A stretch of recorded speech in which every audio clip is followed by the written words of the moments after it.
लंबी राजनीतिक यात्रा में कई कीर्तिमान अपने नाम कर चुके प्रधानमंत्री नरेंद्र मोदी के खाते में एक और नया रिकॉर्ड जुड़ गया है। 25 जुलाई को प्रधानमंत्री के रूप में कार्यकाल के 4078 दिन पूरे करने के साथ ही उन्होंने पूर्व प्रधानमंत्री इंदिरा गांधी को पीछे छोड़ दिया और सबसे लंबे समय तक रहने वाले भारत के दूसरे प्रधानमंत्री बन गए हैं। सीएम धामी ने उन्हें शुभकामनाएं दी हैं। उन्होंने कहा कि पीएम के नेतृत्व में देश विकास कर रहा है, वो नए भारत के निर्माता हैं।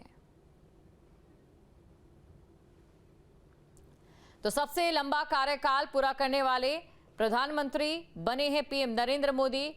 ये दूसरे प्रधानमंत्री बने हैं। पूर्व पीएम इंदिरा गांधी का रिकॉर्ड उन्होंने तोड़ दिया है। तो सीएम धामी ने प्रधानमंत्री नरेंद्र मोदी को बधाई दी है। आजाद भारत के इतिहास में प्रधानमंत्री के रूप में दूसरा सबसे लंबा कार्यकाल पूरा करने वाले आदरणीय प्रधानमंत्री श्री नरेंद्र मोदी जी को, जो जन गण मन के नायक हैं, उनको मैं देवभूमि उत्तराखंड की जनता की ओर से बहुत बधाई देता हूं, शुभकामनाएं देता हूं। उनके नेतृत्व में आज देश तेजी से आगे बढ़ रहा है। विश्व के अंदर भारत की एक अलग पहचान विकसित हो रही है। अंत्योदय को सिद्धांत को लेकर अंतिम छोर में खड़े हुए व्यक्ति तक विकास की धारा पहुंचाने का काम हुआ है। भारत को पुनः विश्व गुरु के रूप में स्थापित करने के लिए उन्होंने जो परिश्रम किया है, परिश्रम की पराकाष्ठा की है, आज पूरे देश के अंदर और दुनिया के अंदर यह दिखाई दे रहा है।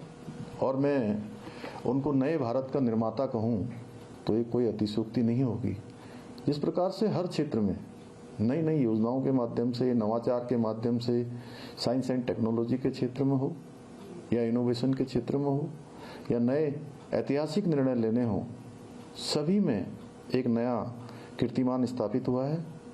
और विकसित भारत के सूत्र को भारत और दुनिया के सामने, और दुनिया के सामने भारत का लक्ष्य तय करके कि 2047 तक विकसित भारत बनेगा, सच में ये हम सब का सौभाग्य है, भारतवासियों का सौभाग्य है कि उनका नेतृत्व आज देश को प्राप्त हो रहा है। मैं भगवान से प्रार्थना करता हूँ, भगवान बद्री विशाल से, बाबा केदार से, उत्तराखंड के सभी देवी देवताओं की तरफ से कि वो स्वस्थ रहें, दीर्घायु हों और दीर्घ काल तक उनका नेतृत्व देश को प्राप्त होता रहे। हल्द्वानी नगर निगम क्षेत्र में लंबे समय से आतंक का पर्याय बने बंदरों पर अब लगाम कसने की कवायद रंग ला रही है।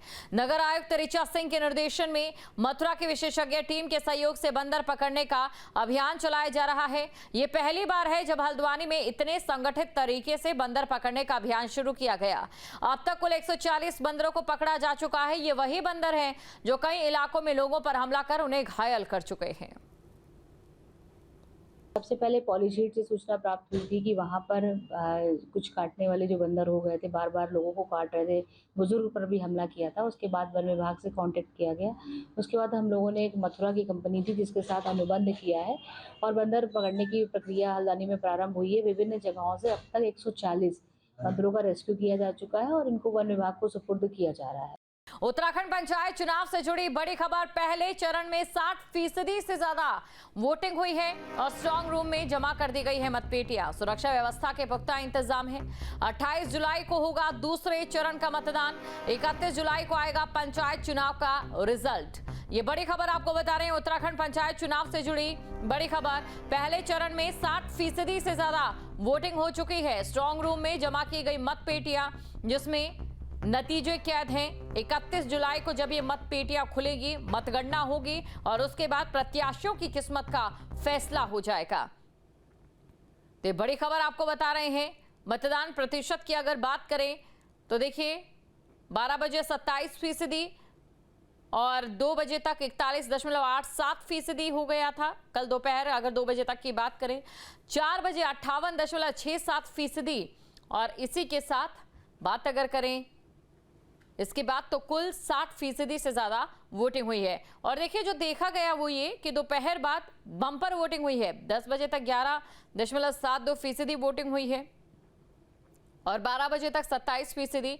तो अभी तक देखिए धीमी रफ्तार में जो है मतदान प्रतिशत बढ़ रहा था, लेकिन 2 बजे के बाद आप देखिए 41.87% के बाद सीधा अगर बात करें 4 बजे तो 58.67%, और उसके बाद 6 बजे तक क्योंकि मतदान जारी रहा है तो कुल 60% से ज्यादा वोटिंग हुई है। और अगर बात पोलिंग बूथों की जाए तो पोलिंग बूथों में भी बम्पर वोटिंग हुई है। 80% तक जो वोटिंग प्रतिशत है वो जा पहुंचा है। बड़ी खबर आपको हम बता रहे हैं, 28 जुलाई को दूसरे चरण का मतदान होना है और 31 जुलाई को फैसला आएगा। प्रत्याशियों की किस्मत जो मतपेटियों में कैद हो गई है, 31 जुलाई को मतपेटियां खोली जाएंगी, मतगणना होगी और उसके बाद गांव की सरकार के लिए उत्तराखंड के 26 लाख वोटर्स ने किस पर भरोसा जताया है वो सामने आ जाएगा। खबर पर अधिक जानकारी के साथ संवाददाता धनराज हमारे साथ जुड़ चुके हैं। धनराज, देखिए पहले चरण का मतदान खत्म हो चुका है और पहले चरण के मतदान की अगर हम बात करें, प्रशासन की ओर से जो दावे वादे और साथ ही साथ एक विलंब के बाद पंचायत चुनाव जो हो रहा है उसमें मतदाताओं का उत्साह, कैसी तस्वीर निकलकर सामने आई? जैसे उत्तराखंड के अंदर पंचायत चुनाव का जो पहला चरण का मतदान था वो वो किए गए थे और शांतिपूर्वक इस चुनाव को कराने के लिए कहीं ना कहीं प्रशासन ने अपनी पूरी ताकत झोंक दी थी। और वो देखने में भी आया कि जो पुलिस प्रशासन हो चाहे फिर अन्य प्रशासन हो, तमाम प्रशासन कहीं ना कहीं इस चुनाव के दौरान कहीं ना कहीं अपनी तैयारियों में जुटा रहा। और अब देखिएगा कि जो चुनाव हुआ है पहले चरण का वो बड़ा ही शांतिपूर्वक कहीं ना कहीं पूरे उत्तराखंड के अंदर हुआ है। देहरादून में बारिश मुसीबत बन चुकी है। लगातार बारिश से सड़कें जलमग्न हो गई हैं, सड़कों पर पानी भरा हुआ है और ऐसे में यात्रियों को आवागमन में परेशानियों का सामना करना पड़ रहा है। पर्वतीय क्षेत्रों में भी बारिश का दौर जारी है और तस्वीरें आपके सामने हैं। तो 2 तस्वीरें आपको दिखा रहे हैं, पहली तस्वीर और दूसरी तस्वीर। ये जगह भले अलग हो लेकिन जो हालात हैं वो बिल्कुल यहाँ पर एक समान ही नजर आ रहे हैं। सड़क दरिया बन चुकी है और झमाझम बारिश लगातार जारी है। यात्रियों को आवागमन में काफी परेशानी का सामना करना पड़ रहा है।